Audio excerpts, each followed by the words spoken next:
Hello दोस्तों, तो मेरी कहानी आंसू पश्चाताप के भाग 5 आ चुका है। इधर सेठ धर्मदास के फ़ोन बजने लगा। वह फ़ोन को अपनी कानों से स्पर्श करके बोले, हेलो कौन? पापा प्रणाम, मैं ज्योति बोल रही हूँ। क्या बात है ज्योति, तुम इतनी उदास होकर क्यों बोल रही हो? क्या बताऊँ पापा? क्यों अपनी बात अपने पापा से नहीं बताओगी तो किससे बताओगी? बोलो क्या बात है, तुम्हारी तबीयत तो ठीक है? हाँ पापा, सब ठीक है। प्रकाश कैसे हैं? उनके बारे में क्या बताऊं पापा, आप एक रोज के लिए यहाँ आते तो बिन बताए सब कुछ जान जाएंगे। मैं आपसे कह नहीं सकती, इसका मतलब ज़रूर कोई बात है। बेटी तुम अपना ख्याल रखना, मैं कल तुम्हारे यहाँ आऊँगा। ठीक है बेटा, अब तुम फ़ोन रखो। किसका फ़ोन था जी? तुम्हारी बेटी का। आप बिन बताए फ़ोन रख दिए। क्यों ज्योति ठीक है? उसकी बातों से लगा किसी असमंजस में पड़ी है।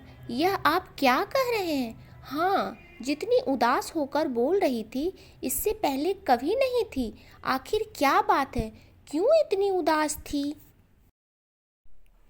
घबराने की बात नहीं है, कल मैं उसके यहाँ जाऊँगा।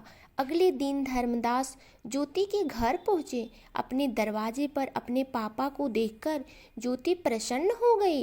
उनके निकट जाकर उनके पैरों पर नतमस्तक हो गई। खुश रहो बेटी, कैसी हो? ठीक ही समझो पापा। वह उनको अपने साथ लेकर ड्राइंग रूम में आई और सोफे पर बैठने का आग्रह की। वह आराम से सोफे पर बैठ गए। आप बैठो पापा, मैं आपके लिए चाय लेकर आती हूँ। किचन में गई और चंद समय बाद एक प्लेट में कुछ खाने की चीज़ और एक कप चाय लेकर पुनः ड्राइंग रूम में आई। प्लेट टेबल पर रखकर चाय उनके हाथों में पकड़ाकर बोली, पापा अब चाय पियो। चाय का प्याला अपने हाथ में पकड़कर एक घूंट लगाने के बाद धर्मदास पहल किए, प्रकाश कहाँ है? पापा वह अपने काम पर गए हैं। बैठो बेटी, तुम इतनी उदास क्यों हो? प्रति उत्तर में वह मौन रही। क्या प्रकाश ने तुम्हें कुछ कहा?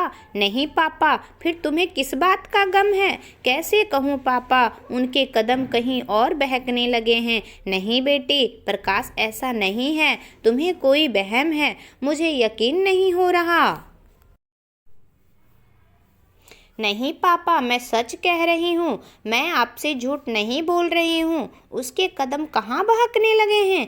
एक विधवा औरत की तरफ। उसका नाम कल्पना है। वह सेक्टर 12 में रहती है और एक फर्टिलाइज़र कंपनी में काम करती है। उसकी एक बच्ची भी है। यह तुम क्या कह रही हो? देखो ज्योति, पति और पत्नी का एक दूसरे पर विश्वास होना चाहिए। विश्वास करके मैं अपनी भावुकता में बहक गई थी, जिसका परिणाम आज मेरे सामने है। मैं नहीं समझ सकी कि रस्सी समझकर सांप पकड़ रही हूँ। आपका भी कहना नहीं माने, इसमें सारा कसूर मेरा खुद का है पापा। उसके बाद वह सिसक सिसक कर रोने लगी। घबराओ मत बेटी, धीरज रखो, मैं प्रकाश को अच्छी तरह समझा दूंगा और रास्ते पे आ जाएगा। घंटे बाद रूम का दरवाज़ा अंदर की ओर खिसका। सामने सोफे पर बैठे अपने ससुर सेठ धर्मदास को देखते ही प्रकाश उनके पैरों को स्पर्श किया। खुश रहो बेटा, कहो कैसे हो? ठीक हूँ पापा, बैठो। अपने सामने वह बैठने का संकेत किए। प्रकाश उनके सामने बैठ गया। नाश्ता वगैरह किया? हाँ बेटा, और बताओ तुम्हारा काम कैसा चल रहा है? ठीक चल रहा है पापा, बहुत बढ़िया, शाबाश। अपने काम में कभी गद्दारी नहीं करना चाहिए, कर्म ही पूजा है। हाँ पापा, मैं तुमसे कुछ पूछना चाहता हूँ। पापा आप तो खुद समझदार और अनुभवी व्यक्ति हैं, मैं आपको क्या जानकारी दे सकता हूँ?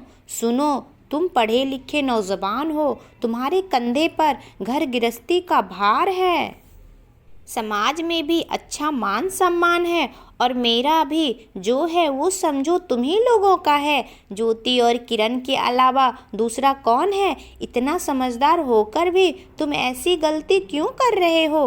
प्रकाश को सब कुछ आभास हो गया। कौन सी गलती? इसका तुम्हें खुद ब खुद एहसास होगा। अक्लमंद को इशारा ही काफ़ी होता है। आप कहना क्या चाहते हैं? बेटा, तुम किसी पराई औरत से ना मिला करो। इश्क अंधा होता है। इश्क में पड़कर अच्छे अच्छे बर्बाद हो जाते हैं। बस पापा, बस, बहुत हो गया। आप भी हमें वही समझ लिए जो आपकी बेटी समझती है। बताओ, कल्पना तुम्हारी क्या लगती है? क्यों तुम उसके आगोश में चले जा रहे हो? क्या कमी है ज्योति में? पापा, ज्योति सत्य से परे है, भ्रमित रही है। जिसको मैं बहन समझता हूँ उसी पर शक करती है। आखिर क्यों?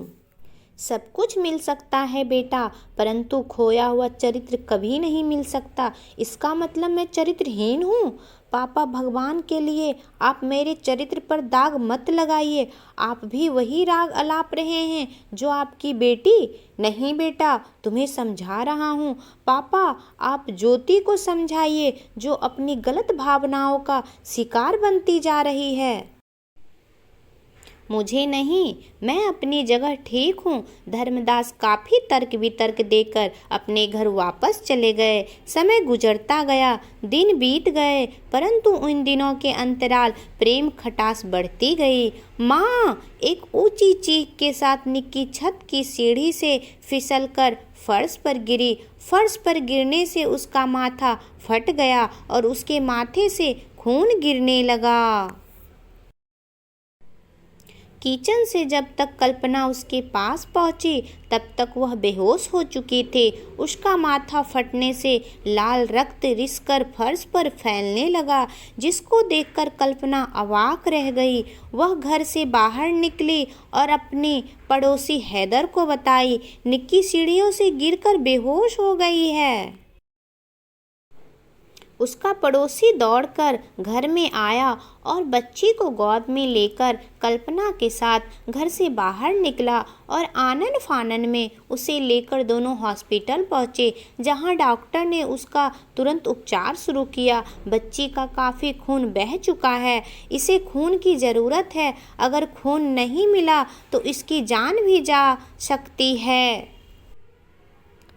इतना बोलकर डॉक्टर अपने केबिन में चला गया। प्रकाश भैया, प्रकाश भैया! मोती की आवाज़ सुनकर प्रकाश रुक गया। क्या बात है मोती? निक्की छत की सीढ़ी से फिसलकर गिर गई, जिससे उसका सिर फट गया। चोट भी काफ़ी आई है। अभी निक्की कहाँ है? उसको कल्पना और हैदर हॉस्पिटल ले गए हैं।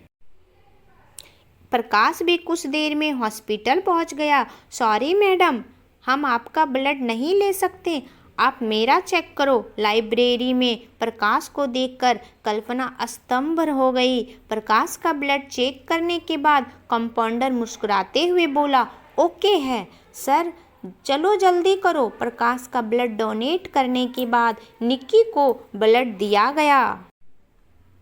धीरे धीरे रिस रिस कर ब्लड निक्की के नसों में प्रवेश करने लगा।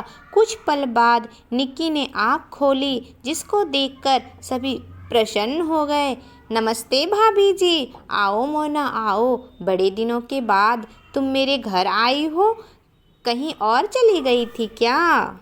कहीं गई नहीं थी, हफ्तों से मेरी तबीयत खराब चल रही है। तुम्हें क्या हो गया? टाइफाइड, इसलिए तुम इतनी कमज़ोर दिख रही हो। किसी अच्छे डॉक्टर से अपना इलाज कराओ। तो दोस्तों, इस कहानी का भाग 6 अगले एपिसोड में आएगा। तब तक के लिए आप सभी मेरे चैनल को सब्सक्राइब कर दीजिए, कहानी को लाइक कर दीजिए और अच्छी अच्छी कमेंट कीजिए, ताकि मुझे प्रेरणा मिले और मैं आप सब के लिए बहुत अच्छी अच्छी कहानी लिख सकूं। धन्यवाद दोस्तों।